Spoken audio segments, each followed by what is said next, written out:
જે નથી સ્વીકારતા એ તો હું આત્મા છું એ બી નથી સ્વીકારતા, અને જે લોકો હું આત્મા છું એ નથી સ્વીકારતા તો એ પુનર્જન્મને, લાઈફ આફ્ટર ડેથને, થિયરી ઓફ કર્મને અને ઘણી બધી વસ્તુઓ નહીં સ્વીકારે. તો આપણે એ લોકોને બી નહીં સ્વીકારવાની જરૂર કે એ શું માને છે નહીં માનતા, એ એમની ફિલોસોફી એમની જોડે, આપણે આપણી સનાતનમાં તો સ્પષ્ટ છે. તો આ જીવન મૃત્યુના ચક્રથી મુક્ત થવા માટે આ ત્રણેય ગુણોથી ઉપર તમારે ઉપર જવું પડશે. સમજ્યા તમે? હા, તો ભાવાતીત થવું પડશે, કર્માતીત થવું પડશે, અને એ રીતે કર્મોના આધારે જ નવો જન્મ તમારા નક્કી થતા હોય છે. જેવા કર્મ એવું જન્મ. ભગવાન નહીં ચાહતે કે આપ જાણો. એટલે દરેક મનુષ્ય આજે પાસ્ટ લાઈફ રિગ્રેશન બી લોકો કરાવતા હોય, તમને ખ્યાલ હોય તો પાસ્ટ લાઈફ રિગ્રેશન બી આપણે બને ત્યાં સુધી ના કરવું જોઈએ. કારણ કે પાછના જન્મોમાં તમે જે ભૂલ કરી હતી એ તમે આજે જાણી જાઓ તો તમારી ઉપર એ બોજ વધશે. જેને બહુ વધારે ખરાબ કર્મ કર્યો તો એમને ભૂત પ્રેત બનીને રહેવું પડે, અને એમાં બી એ દુઃખ ઉઠાવે, અને એ દુઃખ ઉઠાવવું પડે, ભોગવવું પડે, અને પછી એને કંઈક સારી જગ્યાએ ક્યાંક ગતિ થાય તો પાછો માનવ જન્મ મળે. નહીં તો ભૂત પ્રેત યોનિમાં બહુ વર્ષ રહેવું પડે. જનસેવા તો બહુ કરી, પણ આત્મા સેવા કરો. કારણ કે આ સૌથી ઇમ્પોર્ટન્ટ કાર્ય, છેલ્લું કાર્ય છે જે આત્માને ગતિ આપશે. અને આ જ જ્ઞાન તમને ઉપરના લોકમાં બી કામ આવશે. અને જ્ઞાન વગર તમે જતા રહ્યા તો પછી તમારે સ્ટડી તો કરવું જ પડશે, નહીં તો આ પહેલા લોકથી બીજા લોકમાં બી નહીં જઈ શકો. એટલે વિશ્વ કલ્યાણ માટે આ પુનર્જન્મનો ચેપ્ટર એટલું ઇમ્પોર્ટન્ટ છે કે પુનર્જન્મને નહીં તમે સમજ્યા તો પછી ક્યાંક ને ક્યાંક તમે અટવાઈ જશો, અને જે તમારી ઉધ્વ ગતિની જગ્યા પછી અધોગતિ થઈ જાય. તો અધોગતિ ના થાય એ આપણા હાથમાં છે. એટલે આપણે કૃષ્ણે અર્જુનને કીધું કે આપણે પોતાના શ્રેષ્ઠ કર્મ કરવાના. પરમ શાંતિ. પરમ શાંતિ. પરમ શાંતિ. હું મનીષ. આજે આપણે બાપુજીની ચેનલ ઉપર આજે એક નવો સુપર ડુપર ટોપિક ઉપર ચર્ચા કરીશું. આજે પુનર્જન્મ શું છે. મારી સાથે છે અનંતભાઈ. અનંતભાઈ, પરમ શાંતિ. પરમ શાંતિ. પરમ શાંતિ. તો સૌનું સ્વાગત છે, પરમ સ્વાગત છે બાપુજીની આ યુટ્યુબ ચેનલ ઉપર. હું છું અનંત, અને આજ મનીષ અમે ચર્ચા કરવાના છીએ પુનર્જન્મની. તો પુનર્જન્મની જે ચર્ચા છે એ બહુ જ ઇમ્પોર્ટન્ટ આજે થવાની છે, કારણ કે પુનર્જન્મની સાથે સાથે ઘણા બધા એવા સબ્જેક્ટ બી ચર્ચા કરશું જે તમને સાંભળીને એવું લાગશે કે ભાઈ આના વિશે તો હજુ સુધી અમે આવી ચર્ચાઓ સાંભળી નથી. તો મનીષભાઈનું સ્વાગત છે, અને ઓલરેડી અમારા 4-5 ખૂબ સુંદર વિડીયો આવી ચૂક્યા છે આ બાપુજીની ચેનલ ઉપર. તો આશા રાખું છું કે તમે ચોક્કસથી જોયા હશે, અને જો નહીં જોયા તો ચોક્કસથી એકવાર ચેનલ સબસ્ક્રાઈબ કરીને વિડીયો સેક્શનમાં જજો, અને ત્યાં આગળ તમને થંબનેલથી આઈડિયા આવી જશે કે અમારા પોડકાસ્ટ આમાં મૂકેલા છે. તો એક બહુ સુંદર પોડકાસ્ટ છે જે 8 લાખથી વધારે લોકોએ જોયું અને 4000થી વધારે લાઈક મળ્યા છે.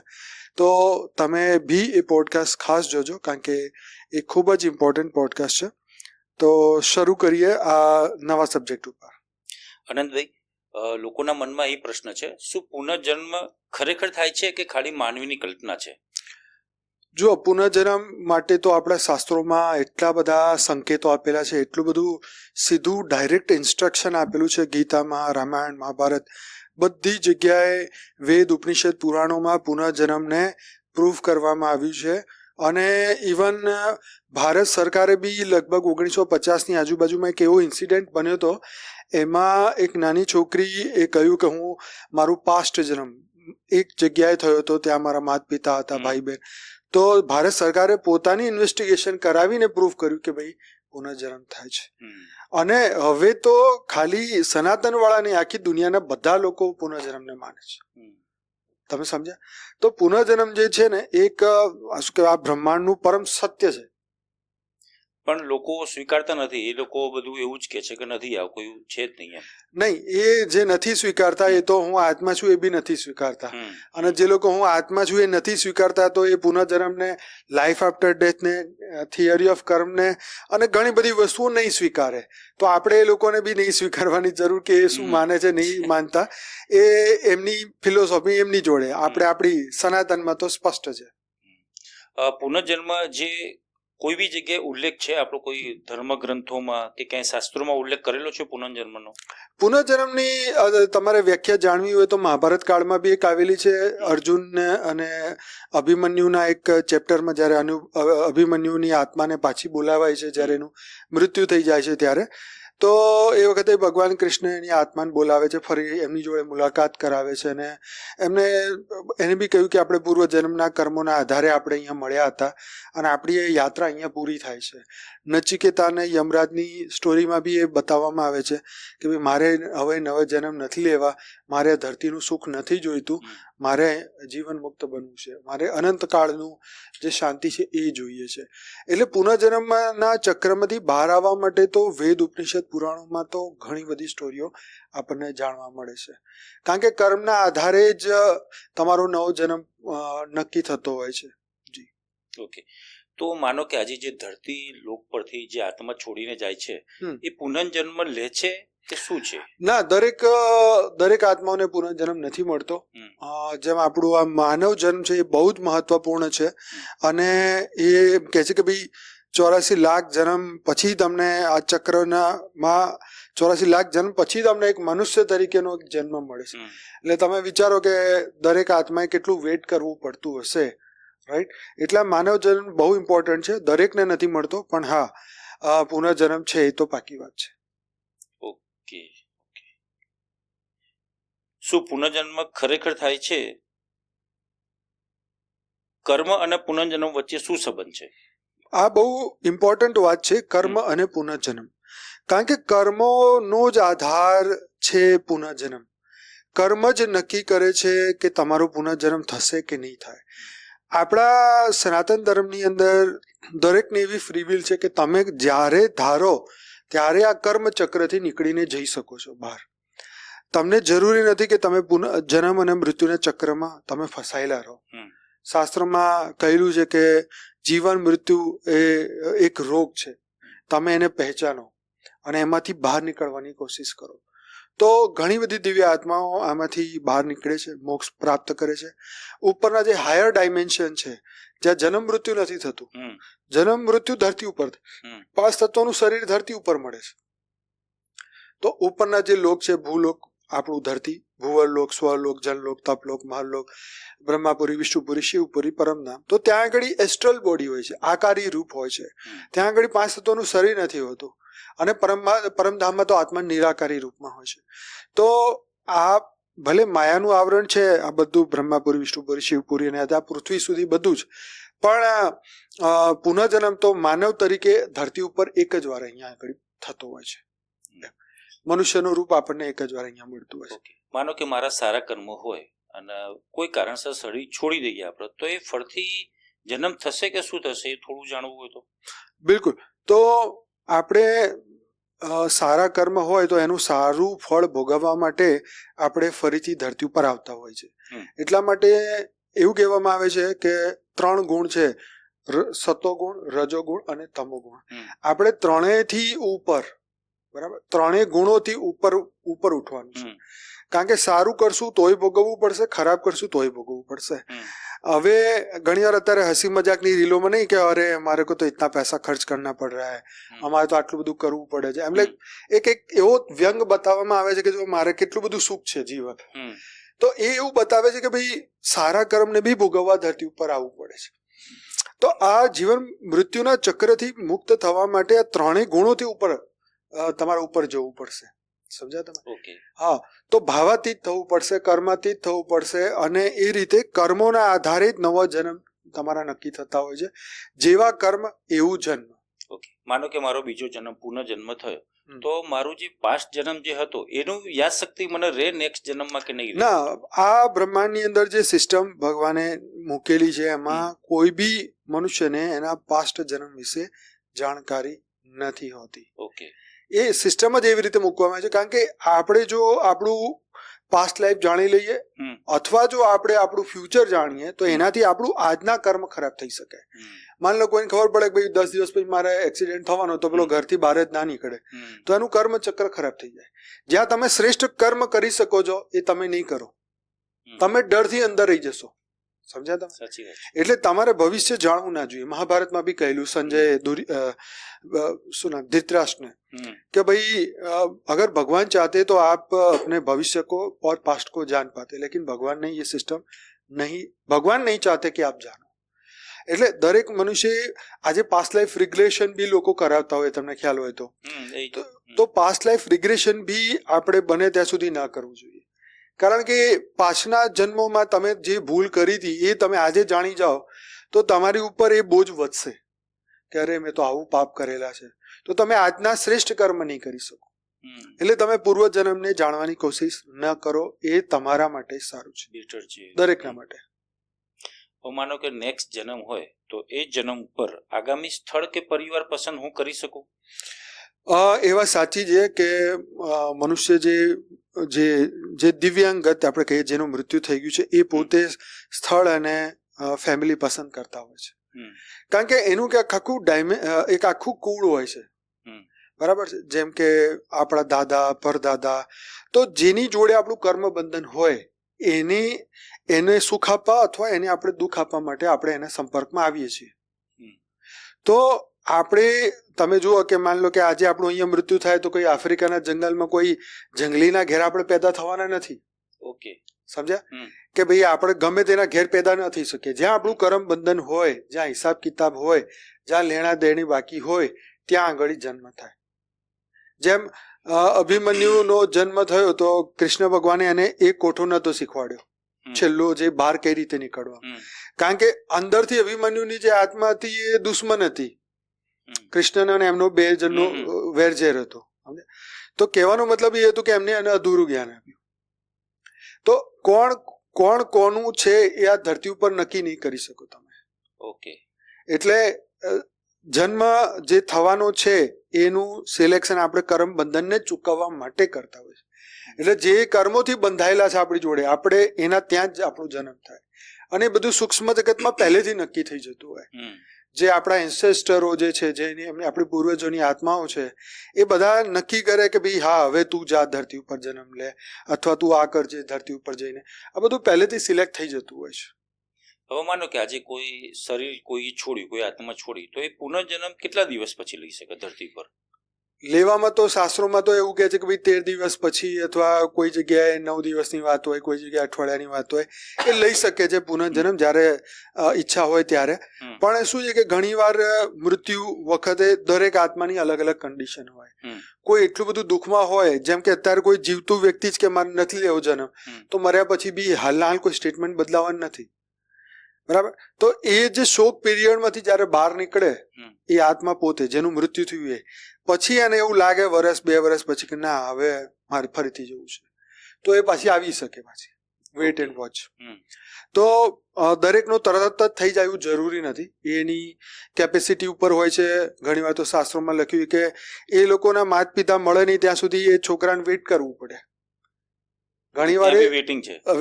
હા, એટલે વેઇટિંગ એટલે તમારા જે ફ્યુચરના તમારા માતા પિતા હજુ એમના લગ્ન નહીં થયા, તમારો જન્મ તો થવાનો જ નથી, તો યુ હેવ ટુ વેઇટ, તમારે તો રાહ જોવી પડશે. તો આવા પ્રસંગો બી શાસ્ત્રોમાં લખેલા છે. એટલે એવું નહીં કે તમે અહીંયા મરે એટલે બીજા ઘેર તરત જ તમારો જન્મ થઈ જાય, સમય લાગતો હોય છે. ઓકે, એટલે એમાં બી સિસ્ટમ છે. સિસ્ટમ તો છે જ, વેઇટિંગ બી છે જ, વેઇટિંગ બી છે, સિસ્ટમ બી છે, કર્મ બંધન કેટલા સ્ટ્રોંગ છે, બધું જ છે. માનો કે આજે કોઈ આત્મા શરીર છોડ્યું તો એ ફિક્સ છે કે ધરતીમાં જ જન્મ લેશે ધરતી પર, કે બ્રહ્માંડમાં બી પોતે સ્થાયી થઈ જશે એમ? હા, એ બહુ સરસ ક્વેશ્ચન છે કે ભાઈ મૃત્યુ પછી બ્રહ્માંડના કયા લોકમાં જશે? બ્રહ્માંડમાં તો 7 લોક ઉપર છે, 7 લોક નીચે છે.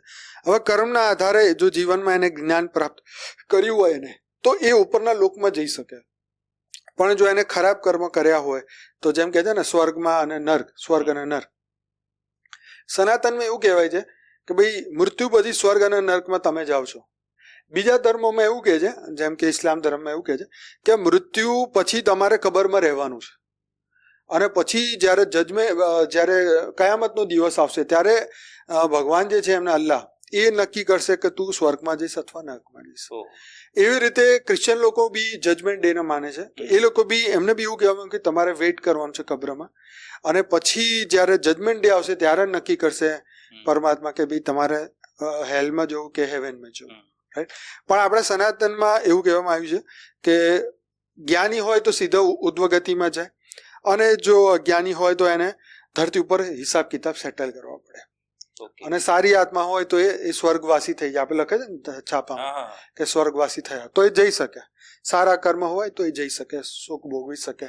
એટલે માનો કે આજે કોઈ બી ખબર જ છે કે આજે મેં ખરાબ કામ કર્યા છે તો એનું ફરતી ધરતી પર જન્મ લેવો જ પડશે, લેવો જ પડશે. અને એની સાથે સાથે એક બીજી બી વસ્તુ છે કે જે 84 લાખ યોનિમાં એક પ્રેત યોનિ હોય છે, જેને ભૂત પ્રેત આપણે કહીએ છીએ. તો આત્માઓ જેને બહુ વધારે ખરાબ કર્મ કર્યા તો એમને ભૂત પ્રેત બની રહેવું પડે, અને એમાં બી એ દુઃખ ઉઠાવે, અને એ દુઃખ ઉઠાવવું પડે, ભોગવવું પડે, અને પછી એને કંઈક સારી જગ્યાએ ક્યાંક ગતિ થાય તો પાછો માનવ જન્મ મળે. નહીં તો ભૂત પ્રેત યોનિમાં બહુ વર્ષ રહેવું પડે. એટલે તો કહે છે ને, મૃત્યુ પહેલા વેર દ્વેષ અને વાસના છોડો, એ વાત છે. શું પુનર્જન્મના ચક્રમાં આત્મા ખરેખર એક જ છે કે દરેક જન્મમાં તેની ચેતના નવી હોય છે? આત્મા એ જ છે, પણ એને કર્મ બંધન અને જ્ઞાન અને અજ્ઞાનના કારણે એની આત્મામાં પ્લસ માઇનસ થતું હોય છે. આત્માનો પાવર વધારો ઘટાડો થતો હોય. માન લો કોઈ તપ લોક અથવા એના ઉપરના લોકમાં જઈને આ આત્મા રહે છે, પણ હવે એની આત્મા નહીં એવી ઈચ્છા થાય છે કે ના હું ફરીથી ધરતી ઉપર જાઉં, તો ઉપરના લોકથી પાછી ઈચ્છાના આધારે ધરતી ઉપર ફરીથી એ જન્મ લેતી હોય છે. એટલે ફરીથી આત્મા ચાહે પાછું ધરતી ઉપર આવીને જન્મ લઈને પાછા ફરીથી દુઃખી થાય તો પાછું ફરીથી કે ના મારે હવે તો નથી લેવું, એટલે પાછું ઉપર જવાની કોશિશ કરે. એટલે ઉપર નીચે ઉપરનું ચક્ર ચાલ્યા કરે જ્યાં સુધી એને રિયલમાં મોક્ષ ના મળી જાય, આત્મજ્ઞાન ના થઈ જાય, બ્રહ્મ જ્ઞાન ના થઈ જાય ત્યાં સુધી. તો આ ચક્રમાંથી બહાર નીકળવા માટે શું ઉપાય કરવો જોઈએ? તો આ ચક્રમાંથી બહાર નીકળવા માટે તો પહેલા તો એ જ સમજવું પડે કે જીવન મૃત્યુ એ જરા વ્યાધિ છે, એટલે એક રોગ છે. એ રોગમાંથી બહાર નીકળવું પડશે. કૃષ્ણએ બી અર્જુનને કીધું તું તારો પરલોક સુધાર લે, સ્થિત પ્રજ્ઞ બની જા, કર્તવ્યનું પાલન કર. તો આપણું જે કર્તવ્ય છે મનુષ્યનું જ્ઞાન યોગ સેવા ધારણા એને કરવી જોઈએ.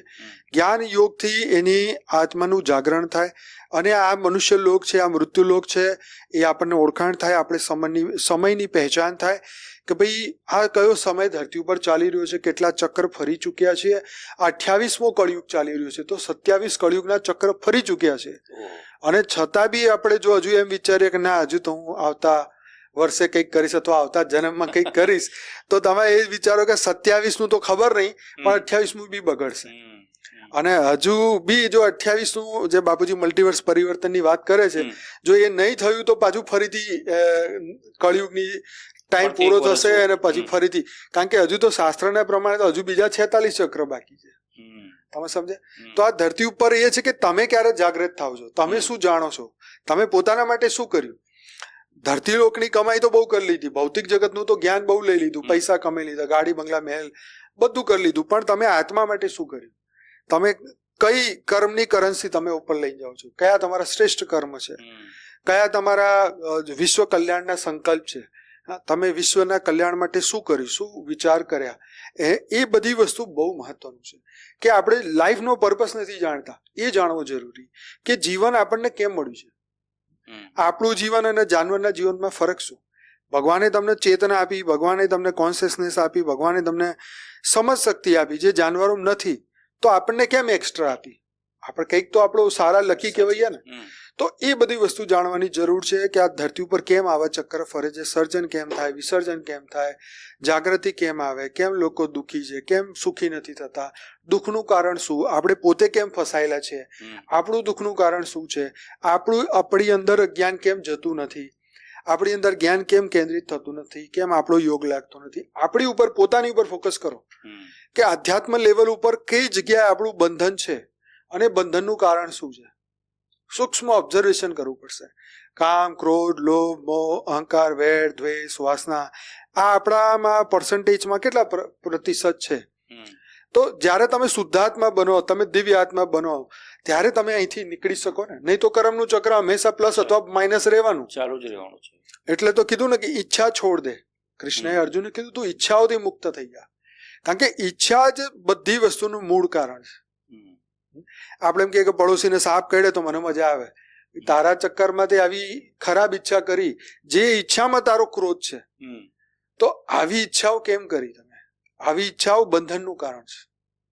આવી કોઈ બી જાતની ઈચ્છા કે જેનાથી કોઈને સુખ મળે અથવા આપણને સુખ મળે અથવા એને દુઃખ મળે, આ બધું બંધનનું કારણ. તો આપણે એ વિચારવું જોઈએ કે મારું મન કેમ શાંત નથી, મારું મન કંટ્રોલમાં કેમ નથી, હું કેમ પુનર્જન્મ લઈ રહ્યો છું, કારણ શું છે મારા બંધનનું, હું કેમ આ મૃત્યુલોકમાં ફસાયેલું છું જ્યારે અમરલોક ઓલરેડી છે, હું એ પરમાત્માની જોડે કેમ યોગ નથી કરી શકતો જ્યાં ઘણા લોકો કરી રહ્યા છે. તો એ પરમાત્મા ક્યાં છે, હું કેમ અહીંયા ધરતી ઉપર છું, સ્વર્ગલોક ઉપર કોણ છે, એના ઉપરના લોકમાં શું થઈ રહ્યું છે. કોઈ વાર પ્લેનમાં બેસીને બારી ખોલીને જરા જોજો કે ભાઈ આ વાદળોની ઉપર બી એક દુનિયા દેખાશે, વાદળોની નીચે બી એક દુનિયા દેખાશે. જ્યાંથી ઉડીને તમે ત્યાં પહોંચ્યા છો, 1 કલાક બારીમાંથી નીચે જોશો તો તમને ઘણું બધું જોવા સમજવાનું. એક તમને શું કહેવાય, જે અંતિમ યાત્રા કરો ને, એ અંતિમ યાત્રા પહેલા આ યાત્રા જરૂર કરજો. તો શું છે કે તમને નીચેની આખી જર્ની ખબર પડશે. તમે માણસને, ગાડીઓને, પહાડોને એક નાના કીડી મકોડાની જેમ તમે જોશો, તમને એમ લાગશે કે જો આપણે અત્યારે કીડી મકોડાની જેમ હમણાં ફરતા હતા અને હાલ આપણે ઉડવા માંડ્યા. હા, તો મૃત્યુનો પછી બી એક આવો એક અહેસાસ હોય છે કે જ્યારે આત્મા શરીર છોડીને સૌથી પહેલા આ મૃત્યુલોક છોડીને જ્યારે શરીર છૂટે એટલે આઝાદ થાય છે, અને એ વખતે આ બ્રહ્માંડના ચક્ર લગાવે છે, આ બ્રહ્માંડને ઉપરથી ઓબ્ઝર્વ કરે છે. જેમ આપણે ધરતીથી પ્લેન તો 30-40 હજાર ફૂટ જાય, પણ એ તો એનાથી બી વધારે જઈ શકે, કારણ કે આપણું પહેલું લોક જ 1 લાખ યોજનનું છે, પછી એનાથી ઉપર 2 લાખ યોજન, પછી ઉપર 4 લાખ યોજન, પછી એનાથી ઉપર 8, 16 એવી રીતે. તો આ જે યોજનોમાં આત્માઓ યાત્રા કરતી હોય છે, આત્મા ઇન્ટરસ્ટેલર બનીને બીજા ગ્રહો ઉપર જતી હોય છે. આપણે એક બહુ સરસ બુક છે, આત્મારામ બી પટેલે લખેલી છે, મૃત્યુ પછીની દુનિયા. નવનીત પ્રકાશનની પહેલા આવતી હતી, હવે તો નથી છાપતા એ લોકો, પણ એમાં એ લોકોએ એમાં લખેલું છે કે અમારી આત્મા મંગળ ઉપર ગઈ, શનિ ઉપર ગઈ, પણ અમે ત્યાં રહી ના શક્યા એટલે અમે ફટાફટ પાછા આવી ગયા. તો આ બધી વસ્તુ શું છે કે આઈ ઓપનિંગ છે, આંખો ખોલે છે, અને એ જે બુક છે ખાલી ગુજરાતીમાં જ છે. તો આ બધી વસ્તુઓથી આપણી આંખો ખુલે કે મૃત્યુ પછી એક જીવન છે, એ ખરેખર જાણવાની જરૂર છે. કારણ કે જન્મ અને પુનર્જન્મ એની વચ્ચે ગાળો આપણને એક કર્મ કરવાનું એક સાધન છે આ શરીર. જન્મ આપણો થાય ત્યારે અને પુનર્જન્મ એટલે મૃત્યુ, એની પહેલાનો જે સમય છે આ શરીરની પાસે છે. અને એમાં આપણે જો એ શ્રેષ્ઠ કર્મ કરીએ તો આપણને અહીંથી આ પુરુષાર્થનો એક મોકો છે. અહીંથી આપણે સારી રીતે જીવન મુક્ત થઈને અહીંથી નીકળી શકીએ છીએ. એટલે કે આ અભ્યાસ કરવા માટેનું છે. ધરતી ઉપર ઇન્દ્ર, વિલોચન, જે દેવતાઓના ગુરુ ઇન્દ્ર હતા, દેવતાઓના હેડ ઇન્દ્ર હતા, એ બી ધરતી ઉપર આવ્યા, પ્રજાપતિના આશ્રમમાં રહ્યા, એમને આત્મજ્ઞાન પ્રાપ્ત કર્યું. પછી આવી રીતે જે શું કહેવાય અસુરોના જે મેન હેડ હતા વિલોચન, એ બી ધરતી ઉપર બંને સાથે આવ્યા, એ બી આત્મજ્ઞાન લેવા પ્રજાપતિના આશ્રમમાં જોડે રહ્યા. એની એક આખી સ્ટોરી છે, આઈ થિંક કેનો ઉપનિષદની અંદર છે. તો એ જે આ સમજવાની વાત છે કે ભાઈ દેવતાઓ બી આત્મજ્ઞાન પ્રાપ્ત કરવા માટે માનવ શરીર પ્રાપ્ત કરે છે. કહેવામાં આવે છે કે દેવતાઓ બી મનુષ્યનો જન્મ લેવા માટે તરસે છે. એટલી મોટી વાત કરી, તરસે છે. તો મતલબ એ છે કે જે કર્મ આપણે અહીંયા કરી શકીએ છીએ એઝ અ હ્યુમન, મનુષ્ય તરીકે, આપણે દેવતા બનીને નથી કરી શકતા. તો અહીંનું જે જીવન ભલે નાનું છે, પણ આમાં આપણે પુરુષાર્થ ફાસ્ટ કરી શકીએ છીએ. નહીં તો આપણે પુનઃજન્મ ના લેવો પડે. અત્યારે જે જન્મ આપ્યો છે કે મળ્યો છે આપણને 84 લાખ યુની પછી, તો એમાં બાપુજીનું શું કેવું છે? તો એમાં બાપુજી એ જ કહ્યું છે કે તમે બ્રહ્મ જ્ઞાન લો, તમે આત્મજ્ઞાન લો, અહીંથી જીવન મુક્ત બનો, તમે તમારા થિયરી ઓફ કર્મથી ઉપર ઉઠો, આ બધું સમજો, લાઈફ આફ્ટર ડેથને સમજો, જીવનના ચક્રને સમજો, આખું બ્રહ્માંડનું આદિ મધ્ય અંતનું જ્ઞાન લો. અને આ બધું તમને જ્યારે ક્લિયર થવા માંડશે આખું પિક્ચર, પછી તમને આ બધું થયા પછી તમારી અંતરાત્મા જાગૃત થશે, આત્મા જાગશે, અને પછી તમે ડિસાઈડ કરશો કે નહીં, હવે આમાંથી આપણે મુક્ત થવું છે. ત્યાં સુધી આપણને એ અવેરનેસ નહીં આવે, ત્યાં સુધી લાગે છે હા કરીશું કોઈ વાર, પણ આ બધું જાણ્યા પછી આત્મા જાગશે, પછી એ નક્કી કરશે કે હવે આપણે નીકળવું છે. અને આત્મા જયારે શરીર છોડે છે ત્યારે આપણા વૈજ્ઞાનિકો તો બહુ બધું રિસર્ચ કર્યું, પણ એમને તો કોઈ કેમેરામાં એવી રીતે પકડાતું જ નથી. એમ બિલકુલ, કારણ કે આત્મા એ 5 તત્વોની નથી, આત્મા 3 તત્વોની છે, આકાશ, વાયુ અને અગ્નિ. અને એના કારણે એ 3 તત્વો દેખાતા નથી. અને આત્મા બહુ સૂક્ષ્મ છે, એમ કહેવામાં આવે છે કે વાળનો બી કરોડવો ભાગ છે, ઓહો. એક વાળનો બી કરોડવો હમ, ભાગ. હમ, તો સાઈઝમાં જોવા જતો બહુ નાની છે, હમ, આંખોથી દેખાતું નથી, કેમેરા પકડી શકતા નથી, સાયન્સને હજી શોધ થઈ નથી. પણ હા એ વાત છે કે અમુક જગ્યાએ જેમ કે ગ્લાસ પડ્યો હલવા માંડે હા, અથવા થોડી એ effect. બધી એ વસ્તુઓ હજુ પકડી છે આ લોકોએ સાયન્સ વડે, હમ, કે જેને આપણે એમ કહેવામાં હન્ટેડ હાઉસીસ, હમ, જે ભૂતિયા મકાન કહેવાય, કે એના આધારથી કહે છે કે ભાઈ જો આમાં હવા આવી ગઈ, કે અહીંયા હવા રહે છે, આત્માઓને હવા કહે છે. તો એ બધી વસ્તુઓથી હવે લોકો સમજવા માંડે છે કે નહીં, આત્માઓનું જીવન તો છે, એ મૃત્યુ પછી બી આ જગ્યાએ કોઈ તો રહેશે, રાઈટ. તો એ રીતે જે અત્યારે પેરાનોર્મલ એક્ટિવિટીઝ ચાલે છે એની અંદર આ રીતની એક્ટિવિટીઝ કરવામાં આવે, જેમ કે ભાનગઢના કિલ્લામાં રાતે 12 વાગે પહોંચી જાય, ત્યાં આગળ આ મશીનો લઈને જાય તો ત્યાં આગળ એમના મશીનોમાં લાઇટ થાય કે ભાઈ અહીંયા આગળ કોઈ, કારણ કે ઇલેક્ટ્રોમેગ્નેટિક ફિલ્ડ આપણી આત્મા પ્રોડ્યુસ કરતી હોય છે, આપણા ઓરામાં છે.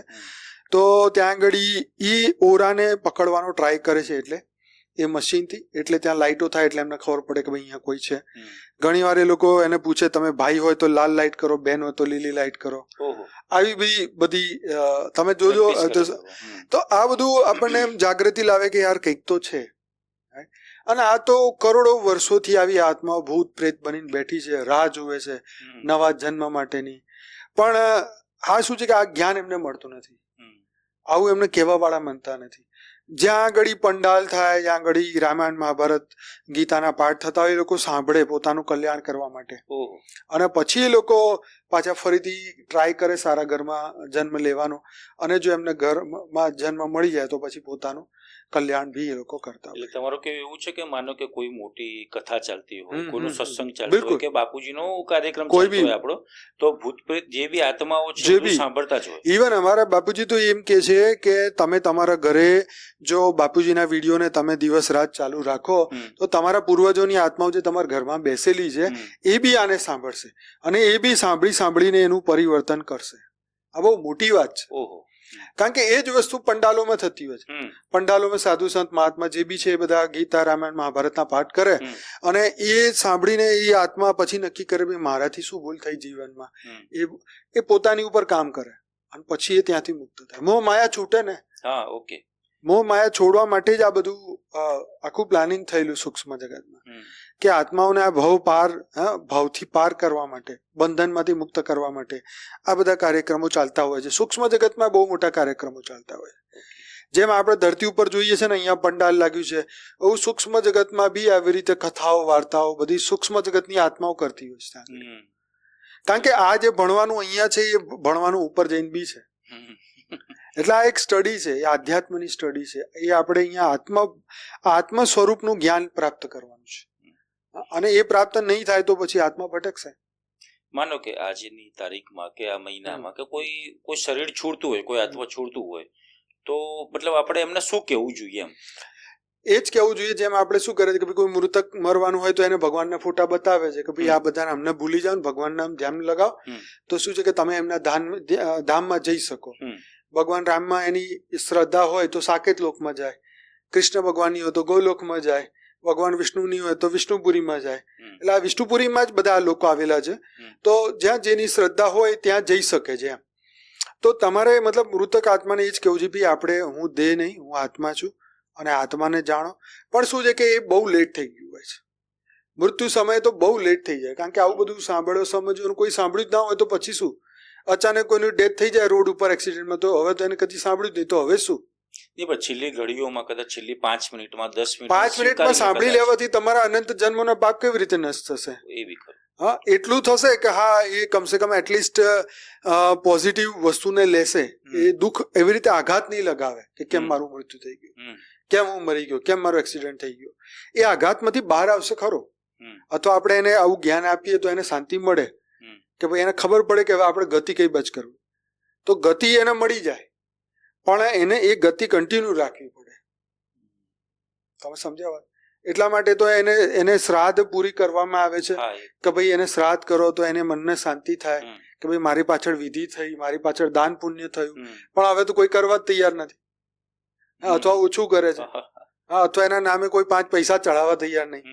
હા, તો એને તો એવું થાય ને કે યાર મેં તો જિંદગીભર બધા માટે બધું કર્યું, આજે મારા નામે કોઈ 100 રૂપિયા નાખવા તૈયાર નહીં થતું.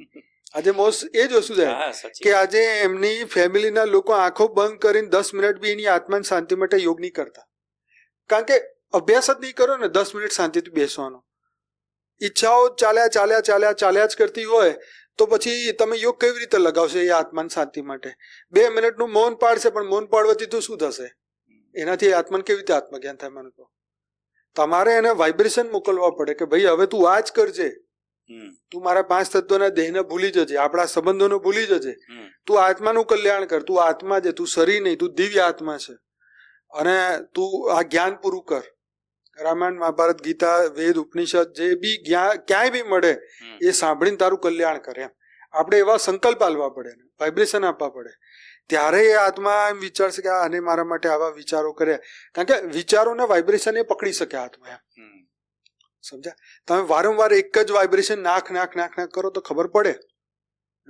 આજે કૂતરું બી બેઠું હોય, તમે એની ઉપર આમ ગુસ્સાના વાઇબ્રેશન નાખો તો ઊભું થઈને જતું, એને ખબર તો પડી જાય કે ભાઈ આ કંઈક સારું નથી લાગી રહ્યું. એમ તો એવી રીતે તમારા સારા વાઇબ્રેશન, સારા વિચારો દરેક આત્માને મદદ કરતા હોય છે.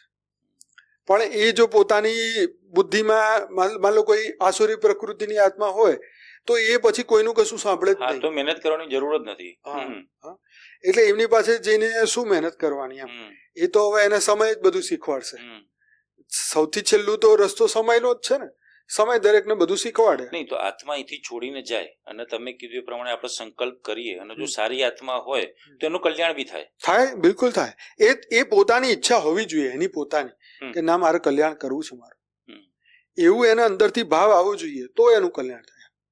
ભાવ જ ના આવતા હોય તો પછી તો અભાવ જ છે. અભાવ એટલે કશું જ નહીં, બેસી રહેવાનું, કઈ જ નહીં. એટલે અંદરથી તમારી જિજ્ઞાસા હોવી જોઈએ. તમારી અંદર આત્મકલ્યાણની ભાવના હોવી જોઈએ. અને એ બીજો જન્મ લે એ આપણને ના ખબર હોય ક્યારે બીજો જન્મ લેશે એવું. કોઈ ના ખબર હોય.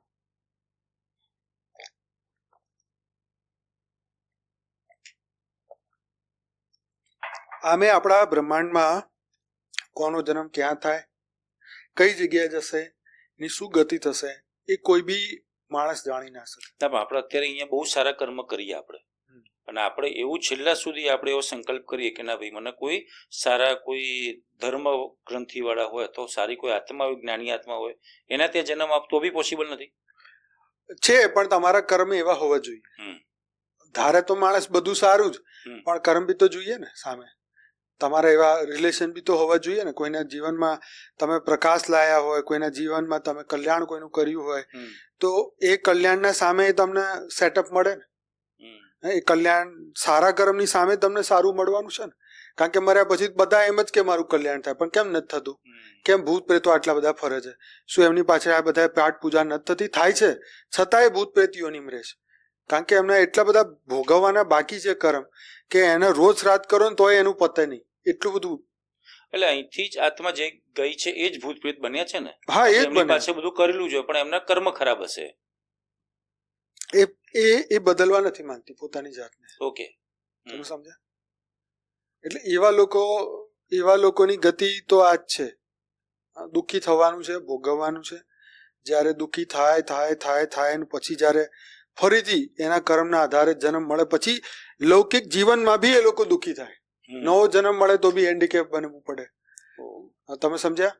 જન્મથી આંખો ના હોય, કાન ના હોય, મોઢું ના હોય, આ કઈ બી રીતની તમે જે બી દુઃખ જોઈ રહ્યા છો સંસારમાં, આ બધું સૂક્ષ્મ જગતમાં પહેલેથી નક્કી કરવામાં આવે કે જો તું આ રીતે જન્મ લઈશ અને આવા દુઃખ ઉઠાઈશ તો તારા પાપ કપાશે. પછી આ આત્મા કે હા ભાઈ મારે તો હવે બધું પૂરું જ કરવું છે, હું તૈયાર છું, ગમે તેમ મારા દુઃખ મારે ભોગવવા જ છે. એવું એને સૂક્ષ્મ જગતમાં શીખવાડવામાં, એના ગુરુ દ્વારા, એના પરિજનો દ્વારા, એના પૂર્વજો દ્વારા, કે આ ભાઈ ભોગવીને આય તો તું આમાંથી નીકળીશ. તો અત્યારે આપણે માનો કે પુનઃજન્મ ના લેવો હોય અને આ જન્મમાં જ આપણો ભાવ તરાવો હોય તો બાપુજી કહે છે કે તમે સારા કામ કરો, તમે યોગ પ્રત્યે ધ્યાન આપો, આત્મા વિશે ધ્યાન આપો. તમે બિલકુલ. તો તમે આત્માની જાગૃતિ માટે પ્રયત્ન કરો. તમે આ બધું જ્ઞાનને રહસ્ય જાણો. જેમ જ્ઞાન, યોગ, સેવા, ધારણા આ ચારે સબ્જેક્ટમાં આગળ વધો અને પોતાને તમે જીવન મુક્ત છો એવી અનુભૂતિ કરો. તમે આત્મા અનંત શક્તિઓથી તમે ભરપૂર છો એવી કોશિશ કરો.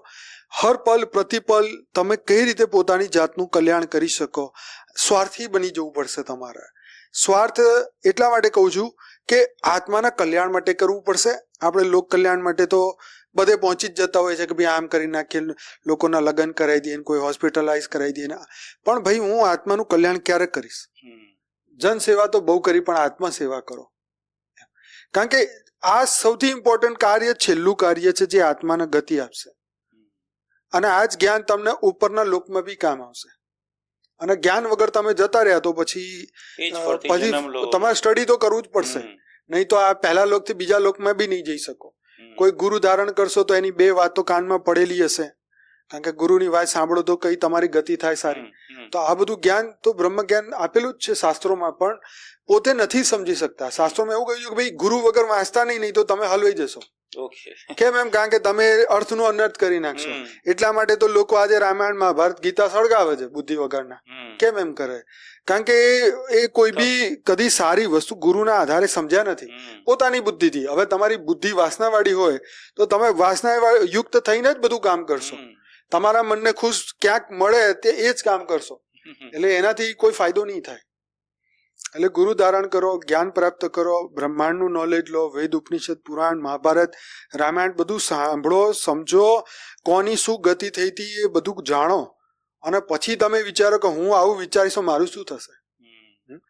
કે ભાઈ યુધિષ્ઠિર જોડે શું થયું, દુર્યોધન જોડે શું થયું, ભીમ જોડે શું થયું, અર્જુન જોડે શું થયું, કૃષ્ણ ભગવાનનું શું થયું, એમના છોકરા પ્રદ્યુમ્નનું શું થયું, બધું તો જાણવું પડશે ને. રામાયણ, મહાભારતમાં આ બધી શું છે? આ બધું લાઈવ જ છે ને. દરેક કેરેક્ટર વિશે લખેલું છે કે મૃત્યુ થયું ત્યારે એની પાસે આવું થયું, એમની આ ગતિ થઈ, આ સ્વર્ગમાં ગયા, પછી આમ ગયા, આમ ગયા, આમ ગયા, આમ ગયા. તો આ તો બધું શીખવાડ્યું છે. એનાથી કેરેક્ટર સમજીને અને આપણે નક્કી કરવાનું કે આપણે શું કરવાનું છે. એટલે રામાયણ, મહાભારત સત્ય છે. આ ધરતી ઉપર થયેલી રિયલ ઘટનાઓ છે. એ કાલ્પનિક નથી, આ કલ્પના નથી, હકીકત છે. અને એ હકીકતને હકીકત તમારે માનવું પડશે. એ સત્યને સ્વીકારવું પડશે કે ભાઈ રામ અને કૃષ્ણ બી ધરતી ઉપર આવીને જો આટલા દુઃખ ઉઠાવતા હોય તો આપણને થોડું ઘણું દુઃખ આવે તો આપણે કેમ નાસીપાસ થઈ જઈએ છીએ? કેમ આપણે ભાગી જઈએ છીએ? ભાગવાન નથી, સામનો કરો. પ્રારબ્ધ છે, તમારે બનાવેલું છે.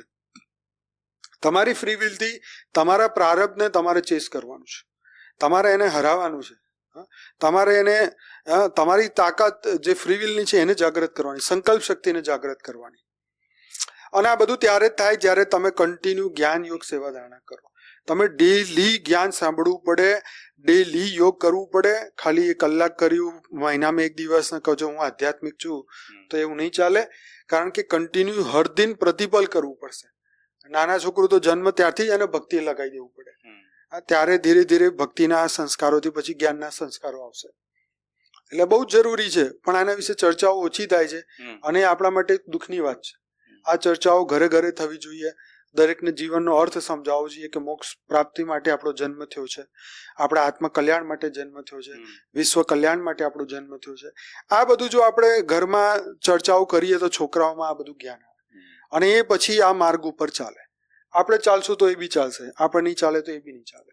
એટલે આપણી પાસે એ સમય છે, મોકો છે, શક્તિ છે કે જે આપણે જીવનમાં પ્રાપ્ત કર્યું એ આગળની પેઢીને બી મળે. અથવા જે આત્માઓ જે આપણા પૂર્વજો છે, જે દાદા પરદાદા જે ઓલરેડી શરીર છોડી ચૂક્યા છે પણ એમને જીવનમાં આવું કશું કર્યું જ નથી, એ લોકોને બી અત્યારે મોકો છે આ બધું કરવાનું. આપણે જ્ઞાનની ચર્ચાઓ કરીએ, ઘરમાં વિડીયો વાગે, સારું જ્ઞાન ચર્ચા થાય. આ ચર્ચા કરવાનું તાત્પર્ય પહેલેથી એટલે જ હતું. જે બાપુજી કહે છે મારા વિડીયો ચલાવો, તો એટલા માટે જ રામાયણ, મહાભારતની પાઠ આપણે આજે ઘરે કરાવડાવીએ છીએ. લોકો નહીં રાખતા ઘરે કે ભાઈ 3 દિવસમાં સંપૂર્ણ રામાયણ. હા, તો એટલા માટે કોઈ તમારા પૂર્વજમાં કોઈ અટકી રહ્યું હોય અને એને કંઈક સમજવાનું બાકી રહી ગયું હોય તો આ પાઠ જ્યારે ઘરમાં ચાલશે તો એ આત્માઓ સાંભળશે તો એ બી મુક્ત થવાનો પ્રયત્ન કરશે. એટલે આ જરૂરી જ છે. આપણે ભજન કરાવીએ છીએ તો ઘરમાં વાઇબ્રેશન જાય, ભજનના શાંતિના વાઇબ્રેશન જાય. જેટલા બી લોકો ભજન કરે આ આત્માના આનંદને એ પ્રાપ્ત કરતા હોય છે, ભલે 1-2 કલાક કરે પણ ઘરના વાઇબ્રેશન સુધરે. નવચંડી હવન કરાવે તો એની અંદર હવે ભૂત પ્રેતો ઘરમાં બેઠા તો ભાગી જાય. તો આ બધી વસ્તુઓ આપણે શાસ્ત્રોમાં પહેલેથી બતાવવામાં આવી કે આ બધા ઉપાય છે, આત્માના કલ્યાણના ઉપાય છે ને બધાએ કરવા જોઈએ, જેનાથી આપણી જે પેઢી જઈ ચૂકી છે એનું બી કલ્યાણ થાય અને ભાવિ પેઢીનું બી કલ્યાણ થાય, બધાનું કલ્યાણ થાય. એટલે વિશ્વ કલ્યાણ માટે આ પુનઃજન્મનો ચેપ્ટર એટલું ઇમ્પોર્ટન્ટ છે કે પુનઃજન્મને નહીં તમે સમજ્યા તો પછી ક્યાંક ને ક્યાંક તમે અટવાઈ જશો અને જે તમારી ઉધ્વ ગતિની જગ્યા પછી અધોગતિ થઈ જાય. તો અધોગતિ ના થાય એ આપણા હાથમાં છે. એટલે આપણે કૃષ્ણે અર્જુનને કીધું કે આપણે પોતાના શ્રેષ્ઠ કર્મ કરવાના છે, ડરવાનું નહીં, શ્રેષ્ઠ કર્મ કરો. બહુ સરસ આનંદભાઈ, તમે આજે પુનર્જન્મ વિશે બહુ સારી માહિતી આપી છે, બહુ ડીપલી માહિતી આપી છે. મારું કેવું એ છે પ્રેક્ષકોને કે આપણું તો કલ્યાણ કરીશું, પણ આપણી જે પૂર્વજોની જે બી આત્મા છે, આપણા ઘરે બાપુજીના વિડીયો ચાલુ રાખીએ આપણે, તો આપણા કારણે કોઈ બી આત્માનું આપણું કલ્યાણ થાય. પરમ શાંતિ આનંદભાઈ, બહુ સારું ટોપિક આપ્યું તમે આજે. જી બહુ બહુ ધન્યવાદ. તો બાપુજીની મેઇન ચેનલ છે, આ તો ગુજરાતી ચેનલ છે. અમારી હિન્દી ચેનલ છે બાપુજી દશરથભાઈ પટેલ. 87 લાખ લોકો, 87 લાખ લોકો જોડાઈ ચૂક્યા છે. હું ડેલી રાતે 10 થી 11 લાઈવ મેડિટેશન કરાવું છું. અને જો તમે સવારે કરવા માંગતા હોય તો મારી સાથે જોડાઓ, સાક્ષીની સાથે જોડાઓ સવારે 5:30 થી 6:30 પરમ શાંતિ મોટિવેશન અને મેડિટેશનની ચેનલમાં. અને આ વિડીયોના નીચે ડિસ્ક્રિપ્શન બોક્સમાં બંને ચેનલની લિંક આપેલી છે. તો જરૂરથી વિડીયોને લાઇક કરજો, શેર કરજો અને દુનિયા સુધી પહોંચાડજો, તાકી આખી દુનિયાનું કલ્યાણ થાય અને બધી દિવ્ય આત્માઓ જાગે અને આ જે જીવન મૃત્યુના ચક્રમાં અટવાયેલી જે આત્માઓ છે એ બી આ સંસારથી મુક્ત થાય. તો મનીષભાઈ બહુ બહુ ધન્યવાદ તમારું. પરમ શાંતિ.